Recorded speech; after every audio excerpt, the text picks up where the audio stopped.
In today's video, I'm going to teach you how to add a phone number in GoDaddy Conversations.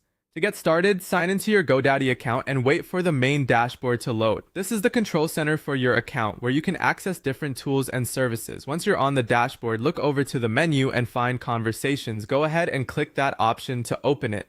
When the Conversations page loads, you'll usually see the setup area if you haven't added a number yet.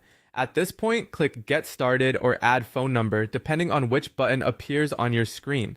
Both options take you to the same setup process, so just select the one available to you. Next, you'll be asked to choose the phone number you want to use. Start by selecting your preferred area code. This is important because the area code can help make your number feel more local and familiar to the people you'll be contacting. If you serve customers in a specific city or region, choosing a matching area code can be a smart option. If not, simply pick the one that works best for your needs. After selecting the area code, GoDaddy will show you a list of available phone numbers. Take a moment to review the options and choose the number you want. You may want something easy to remember, especially if you plan to use it for customer communication. Once you find a number that fits, select it to continue. The next step is to assign that phone number to your account. This connects the number to your GoDaddy Conversations setup so you can start using it for messaging and communication.